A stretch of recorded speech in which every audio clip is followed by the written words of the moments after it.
Olá pessoal, bem-vindos de volta ao nosso canal. Hoje, vamos mergulhar uma das histórias mais fundamentais e impactantes da Bíblia, a queda do homem.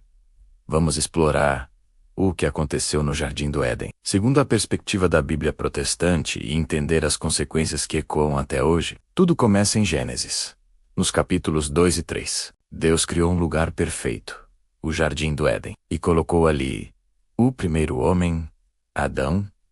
Imagine um paraíso. Harmonia total com a natureza, comunhão direta com Deus, sem dor, sem vergonha, sem maldade.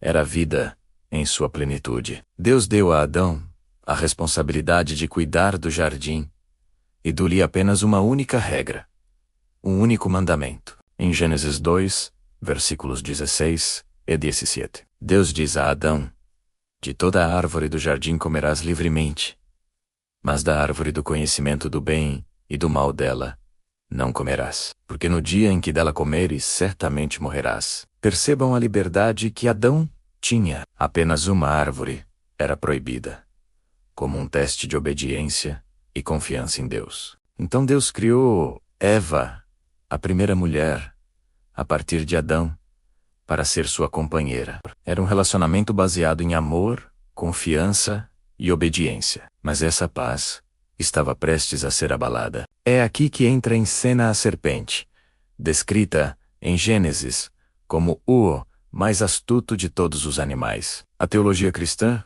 geralmente identifica a serpente como Satanás, o adversário de Deus.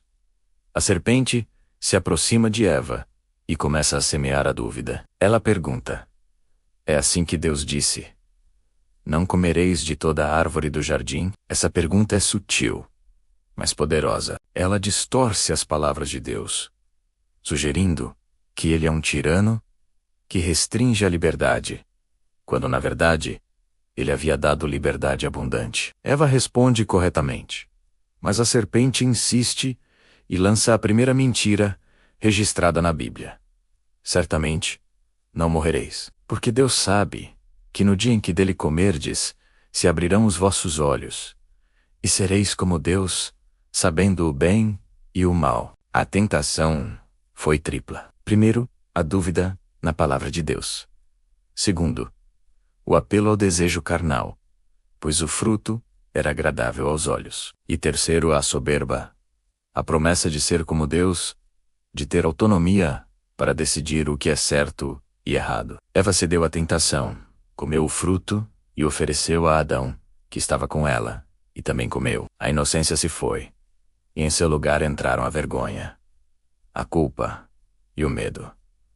Eles tentaram se esconder de Deus, cobrindo-se com folhas. A comunhão perfeita foi quebrada. Quando Deus os confrontou, em vez de confessarem e se arrependerem, eles começaram a culpar um ao outro. Adão culpou Eva, e indiretamente a Deus, dizendo: a mulher que me deste por companheira, ela me deu da árvore, e comi. Eva, por sua vez, culpou a serpente. A unidade do casal foi substituída pela acusação. As consequências foram severas. A serpente foi amaldiçoada, a mulher teria dores no parto, e seu desejo seria para o marido. E o homem teria que trabalhar arduamente para tirar o sustento da terra, que agora produziria espinhos e cardos. E a consequência final, a mais grave, foi a morte. Não apenas a morte física, que agora entraria no mundo, mas também a morte espiritual, a separação de Deus.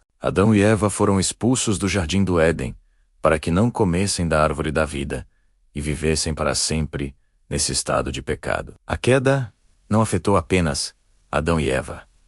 Segundo a teologia protestante, baseada em textos como Romanos 5 e 12, o pecado entrou no mundo por meio de um homem, e a morte por meio do pecado. E assim a morte passou a todos os homens, porque todos pecaram. Herdamos uma natureza pecaminosa, uma inclinação para a desobediência.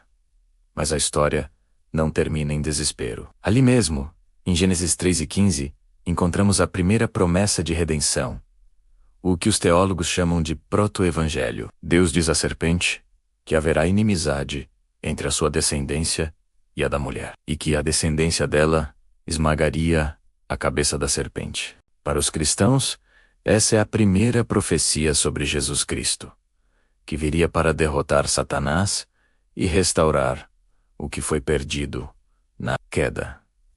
Essa é a narrativa da queda. Ela explica a origem do sofrimento, da maldade e da morte no mundo, mas também aponta para a necessidade de um Salvador. É a base para entendermos por que Jesus precisou vir e morrer na cruz, para pagar o preço pelo nosso pecado e nos oferecer a reconciliação com Deus. Obrigado por assistirem até aqui. Se você gostou deste estudo, deixe seu like, compartilhe com seus amigos e não se esqueça de se inscrever no canal para mais conteúdos como este. Deixe nos comentários suas dúvidas ou sugestões para os próximos vídeos. Fiquem com Deus e até a próxima.